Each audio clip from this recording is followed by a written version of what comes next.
গত বছরের চতুর্থ শ্রেণীর বাংলাদেশ ও বিশ্বপরিচয় বইতে ১৯৭১ সালের মুক্তিযুদ্ধ গদ্যে উল্লেখ ছিল ২৫শে মার্চ পাকিস্তান সেনাবাহিনীর চালানো গণহত্যার রাতে বঙ্গবন্ধু শেখ মুজিবুর রহমান গ্রেপ্তার হন।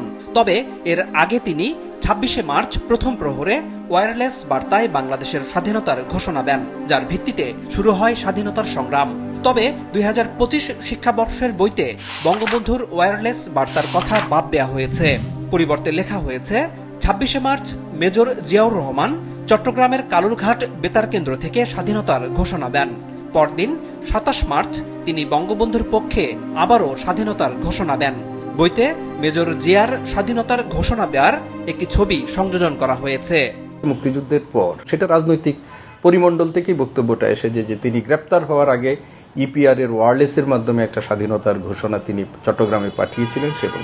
এবং এখন অনেকেই প্রশ্ন উত্থাপন করছেন যে ইপিআর যেখানে পাকিস্তানি বাহিনীর নিয়ন্ত্রণে ছিল সেইখানে সেই ওয়্যারলেসটা কিভাবে তিনি ব্যবহার করেছেন, এগুলো বিতর্ক আছে এবং সেই বিতর্কগুলো পলিটিক্যাল ডিসকোর্সের মধ্যে আছে। জিয়াউর রহমান স্বাধীনতার ঘোষণা দিয়েছেন এবং আওয়ামী লীগের পক্ষ থেকে সবসময় দাবি করা হয় যে জিয়াউর রহমান তিনি স্বাধীনতার ঘোষণা পাঠ করেছেন। কিন্তু আপনি দেখেন ইপিআরে তিনি যে বক্তব্যটি পাঠিয়েছেন বলে দাবি করা হয়, সেই বক্তব্যটি কিন্তু জিয়াউর রহমান তার ঘোষণার মধ্যে একবারও তিনি এটা বলেননি।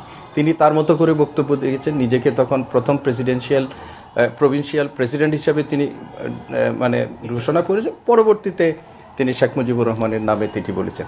কিন্তু তারপরেও জিয়াউর রহমানের আরেকটা কন্ট্রিবিউশন, আপনি এই সমস্ত ঘোষণার আগেই ২৫শে মার্চ যখন ক্র্যাকডাউন শুরু হয়েছিল তখন কিন্তু তিনি চট্টগ্রামে উই রিভোল্ট বলে আগেই তিনি কিন্তু ঘোষণা দিয়ে দিয়েছিলেন স্বাধীনতা, এবং জাঞ্জুয়া সহ অন্যদেরকে কিন্তু গ্রেপ্তার করা হয়েছিল। ইতিহাসে এই বিষয়গুলো কিন্তু গত ১.৫ দশকে কেউ আমরা জানতে পারিনি। এগুলো আমাদের তৎকালীন যে প্রধানমন্ত্রী তাজউদ্দিন আহমেদ তার বক্তৃতায় বলেছেন। প্রতিবেশী ভারত সেখানে তাদের প্রধানমন্ত্রী এবং অন্যান্য নেতারাও কিন্তু তাদের বক্তৃতায় বিষয়টা উল্লেখ করেছেন। তো সুতরাং এগুলো অথেন্টিক, এমনকি আমাদের মুক্তিযুদ্ধের দলিলপত্র বিষয়গুলি আছে। একই বইয়ে গত বছরের সংস্করণে গণ অভ্যুত্থান ১৯৬৯ গদ্যে উল্লেখ ছিল বঙ্গবন্ধু শেখ মুজিব ৬ দফা দেওয়ার পর আগরতলা ষড়যন্ত্র মামলায় বঙ্গবন্ধু সহ অন্য কারাবন্দীদের মুক্ত করতে ছাত্র জনতা আন্দোলন শুরু করে। তবে নতুন বইতে উল্লেখ করা হয়েছে মাওলানা ভাসানীর নেতৃত্বে ছাত্র জনতা বঙ্গবন্ধু সহ সকল কারাবন্দীদের মুক্তির আন্দোলন শুরু করে।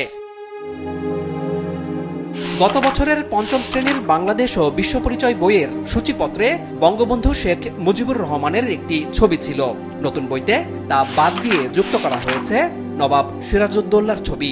বইটির আগের সংস্করণে আমাদের মুক্তিযুদ্ধ অধ্যায়ে মাওলানা আব্দুল হামিদ খান ভাসানীকে নিয়ে কোনো তথ্য ছিল না।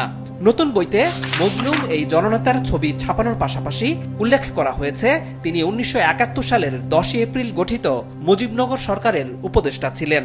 গত ১.৫ দশকে যে কাজটি হয়েছিল যে আমাদের মুক্তি সংগ্রামের ইতিহাসকে একজন ব্যক্তি কেন্দ্রিক এবং ব্যক্তি নির্ভর করে ফেলা হয়েছিল, একটি একক দলের কৃতিত্বে পরিণত করা হয়েছিল।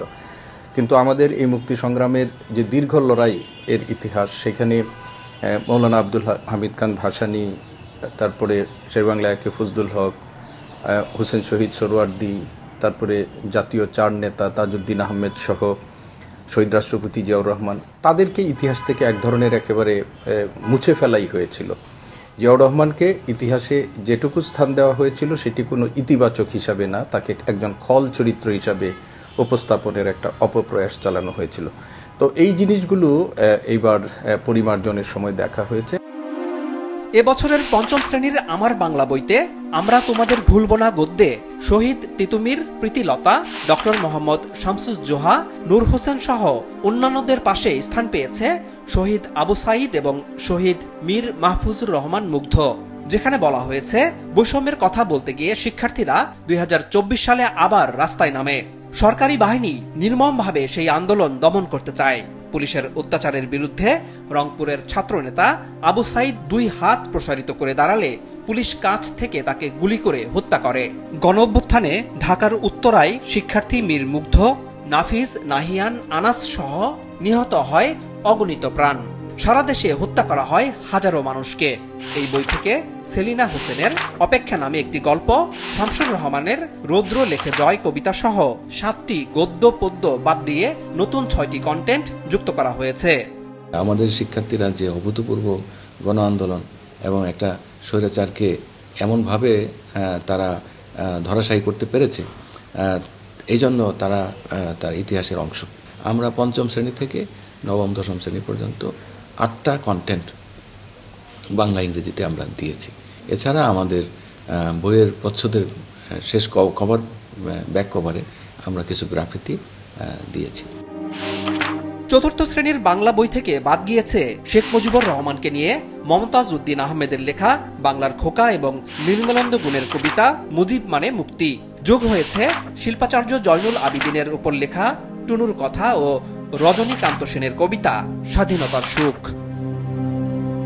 আনোয়ার হোসেন, মাছরাঙা সংবাদ, ঢাকা।